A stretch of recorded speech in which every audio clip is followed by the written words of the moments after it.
Today we're going to talk about 4 techniques to torture your narcissistic abuser, the NPD or the BPD or the comorbid that has damaged, destroyed your life, and you are going to get back at them with these 4 techniques to torture the narcissist.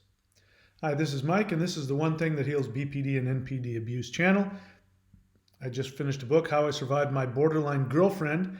I tell you actually the one thing that is the most incredibly, torturously destructive thing for your narcissistic abuser that will also simultaneously free you forever of all of your abuse pain in connection to that relationship. You can get that at Amazon Kindle and Audible. Go to audiobooks.thunderwizard.com. You can ask me any question you want. Go to askmike.thunderwizard.com. All right. So the 4 techniques that will torture the narcissist. Before we get into that, we have to get into why would you want to torture anybody? That doesn't sound like a very nice thing to do. You're a nice person. You were damaged. You were abused. You were taken advantage of. You were hurt. You had the life completely sucked out of you. You were manipulated, and all kinds of horrible things happened to you. You're a nice person. Why would you want to torture anybody? Well, let's be honest. They have it coming, right? You didn't deserve that. You had every intention to love them and care for them, and all they did was take your good intentions and your honest love and your vulnerable feelings and feast on them, and then threw the scraps to the dogs.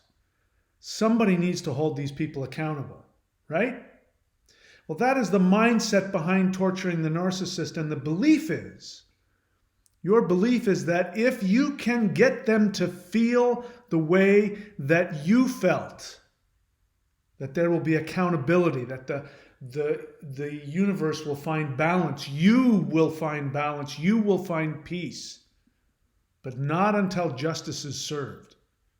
So we're going to torture the narcissist. So what I'm going to do in this video is I'm going to take a look at 4 tactics that you can use according to the experts in narcissism. And in YouTube, in fact, you can find this exact title on one of the very popular narcissist experts out there. That's how this person has been credited by other YouTubers. He's an expert in narcissism. And we're going to take a look at his expert advice, and I'm going to tell you whether or not these are going to work. So let me give you the 4 things.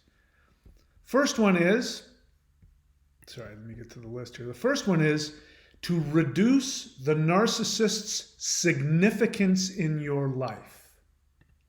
Let's think about that for a second. So the narcissist gets narcissistic supply, by knowing that he or she has got your attention. For simplicity, we're going to talk about the narcissist and the masculine. We're going to call him he.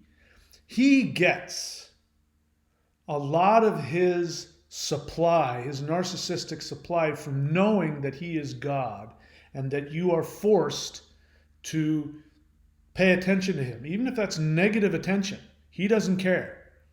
As long as he knows that he owns you, because he can't tolerate the thought of you not paying attention to him.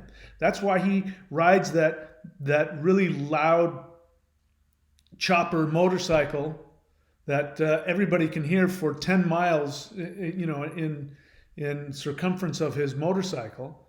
That's why he walks with those big leather boots that wherever he goes, you hear him stomping around, because he needs to know that you know that he exists. And if he can create fear, intimidation, and discomfort, so much the better.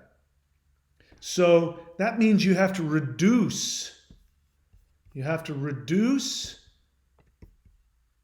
the narcissist's significance in your life.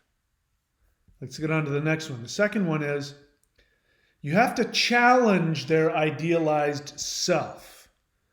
So I'm not saying I'm going to analyze these. I'm just giving you the techniques that have been offered to us. You have to challenge their idealized self. So that means you have to tell them, you know what, you're not as awesome as you think. You're not God. You think that's what you are? You're not God. You're nothing to me.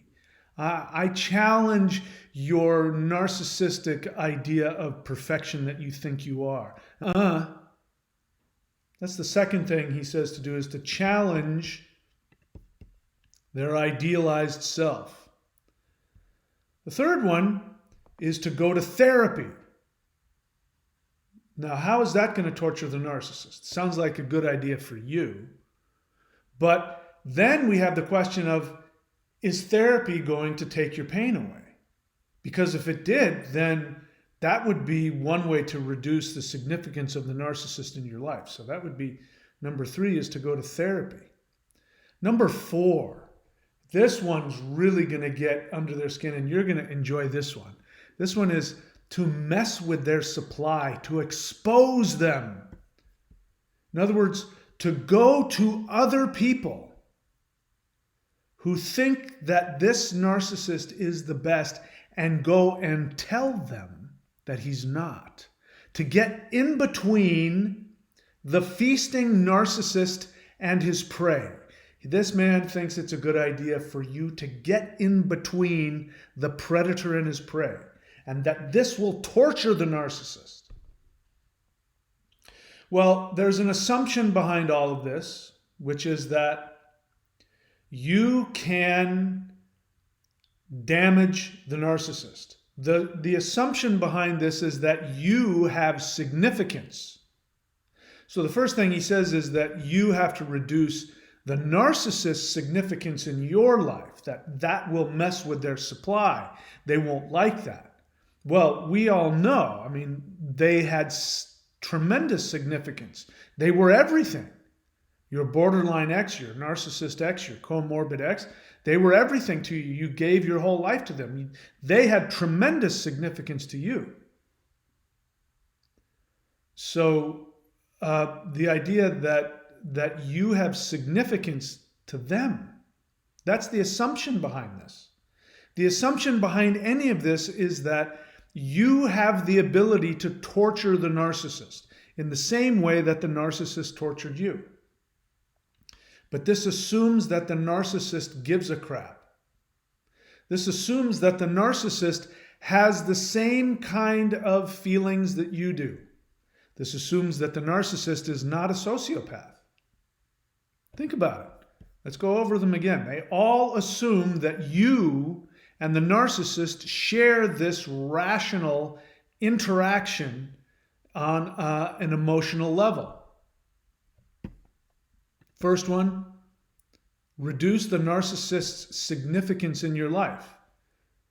So in other words, don't give a crap about the narcissist. Well, does the narcissist give a crap if you give a crap? Second one, challenge their idealized self. That, I have to say, sounds like one of the most ridiculously stupid ideas I've ever heard of. Because you know what happens when you tell a narcissist that they're not as good as they think they are. That is going to torture them. It's going to get them very angry. It might make them want to take revenge on you. So the other fantasy behind this is that you, as the codependent victim, that you can rise to the level and that your righteous anger will actually become greater than that of the narcissist. This is what the super empaths call going supernova. That they take it and take it and take it until they can't take it anymore. And then they explode all over the narcissist, and then they take the narcissist to task and they destroy them with their righteous rage. The assumption is that the narcissist gives a crap. That the narcissist is going to be hurt by your anger at them. Do you believe that the narcissist can be hurt? If you believe that, it means that you don't understand what narcissism is. Going to therapy. I don't know how that has anything to do with the narcissist unless you are still in a relationship with them. If you're still in a relationship with the narcissist, why are you trying to torture them? That's what narcissists do. So that's the behavior of a trapped victim who's pretending that they have some control, they have some power. But if you are a narcissist, then you have no feelings for the other person. You don't have any connection to them. Your identity is completely, totally separate from their feelings. Your identity may get boosted by their praise or their attention towards you, or the power that they get by manipulating and torturing you, which the truth of the matter is that if you are so enraged and you feel so powerless that you want to get revenge and torture the narcissist has already won. Because that is exactly what they want you to do. So the assumption behind this is that if you reduce the narcissist's significance in your life, they're going to get hurt. What? I'm not important to you. The second one is challenging their idealized self. You're not as awesome as you think you are. I'm not, but I want you to think I'm awesome. Third one, going to therapy. Why are you going to therapy? They're going to make you healthy. I don't want you healthy. Number 4, mess with their supply. Why did you tell all those people that I'm not as awesome as I was? Oh my God, you have tortured me. You've damaged me. I can't. You win. The assumption behind all this is that you are going to get the narcissist to apologize, that you're going to get the narcissist on one knee begging for forgiveness. And what it means is that the narcissist has this fantasy of yours, which, by the way, you will never accomplish because you don't understand what narcissism is. And this is the main problem. If you understood it, if you accepted that this person will never love you, this person will never see you, this person will never have empathy for you, then you will realize that all of what you're trying to accomplish is to get love, is to get attention, is a complete waste of time. If you realize that and you can't stop, which is what will happen, which is what you do. This is called cognitive dissonance. Your brain says, you know what, this is a waste of time. This is damaging. I'm not going to do this anymore. What? Hello? Oh, you want me to come over so you can yell at me? All right, but I'm going to give you a mouth. Okay, I'll be right there. You have no power. You can want to rise up and defeat the narcissist at their own game. You can want to get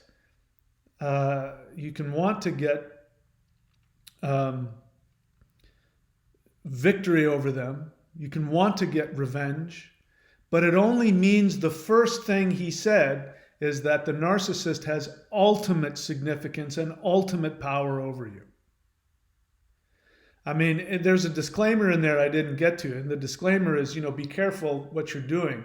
And the whole point is that, you're doing exactly what the narcissist wants. The narcissist has a messiah complex. They want to be worshipped, but they also will create scenarios where they will be the tortured messiah. Look at all big narcissists in the world. Where do they end up? I mean, my favorite right now is Keith Raniere. Guy had a really powerful thing going. He could have stayed on top of that if he had just played it a little bit more conservatively. He could have stayed at the top of his game. Tons of money, plenty of supplicants. But no, nothing's ever good enough for them. He created his total downfall. They always do. Narcissists always create scenarios where they are attacked. So you attacking the narcissist was his or her plan from the beginning. This idea that you think you're gaining control and you're being a narcissist. You are trying to torture somebody. You are trying to make them pay. You are trying to make them feel bad. This is what they're doing to you. They're trying to get back at their parents at you.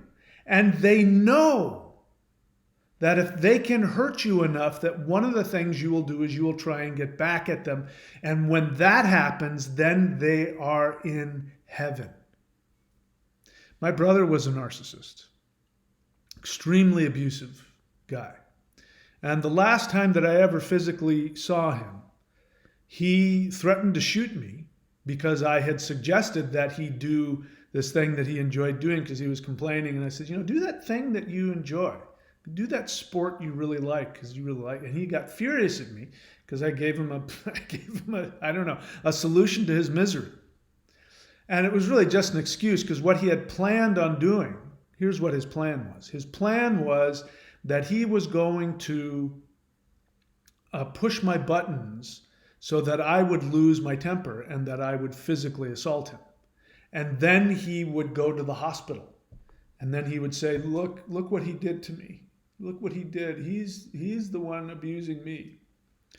The closest thing that happened is I got angry and I yelled at him and he clutched his heart. He was having a heart attack. And then I realized this is just ridiculous.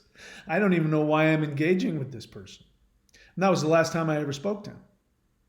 And that, if there was anything that caused him torture, it was that. It was that I just didn't interact with him anymore. So look, this is all nonsense. All of this stuff, and it's interesting if you look at the comments on my channel recently. Some people have really, first off, you're on my channel, and what is the name of my channel? The One Thing That Heals BPD and NPD Abuse. And yet I know that the majority of you, I'm looking directly in your eyes, I know that the majority of you that come onto my channel and watch all of my channels, you haven't done the one thing. You even will leave comments about how I'm wrong when I say things like, the borderline has a mental illness. They're not aware of what they're doing. And even if they are, they wouldn't be able to stop themselves. And you say, no, they know exactly what they're doing. And I say, so you haven't done the one thing yet. And then you won't even respond to that. You can't. So I just want you to think about the disconnect there. You're watching my channel. You're watching all of my videos. You love hearing me talk about how messed up these poor mentally ill, disordered people are. But you're not even the slightest bit interested in getting the solution.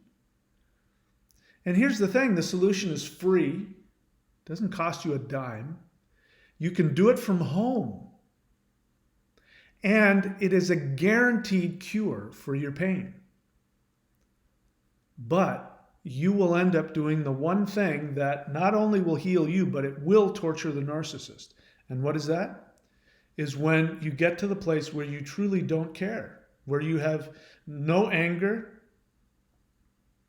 you have no love, you're not like in love with them, but you have no negative feelings. You have apathy. You have no feelings. You actually get to a place similar to sociopathy. You're not sociopathic. You're just not attached. You know it's not your problem. It's not your responsibility. And you listen, whatever they do, I wish them the best. Whatever. What was her name again? I literally have to remind myself of the name of my borderline ex, and I was willing to kill myself over her. She looked a lot like that. So the only thing that's going to torture the narcissist is when you cure yourself. And to cure yourself, you have to not do actually any of these things. Reduce the narcissist's significance in your life? It's impossible. The assumption of that question means that that narcissist already has total significance over you and you're in denial over it. So you can't do that and still be angry and still want to torture them. You can't challenge their idealized self because they already hate themselves more than, listen, I can guarantee you there's nothing you can do to the narcissist that will come anywhere near as close to the pain that they cause themselves on a daily, moment-by-moment basis. So you're not even in the running. You can't challenge their idealized self. This is pure, total, codependent fantasy. And the fantasy is you want to be relevant. You want your narcissistic parent to love you. And they don't, because they don't know you exist. The third one, going to therapy. Here's the problem with that. Therapy itself won't cure you. Listen, I don't say that lightly. I've been in therapy for almost 30 years, and I wouldn't live my life without some kind of therapy. But I've done the one thing, and if I had to choose between the one thing that cures and therapy, I would choose the one thing, because therapy won't cure any more than taking vitamins will keep you alive. You need to eat food, but sometimes you need to supplement your food with vitamins and supplements. Therapy is supplements.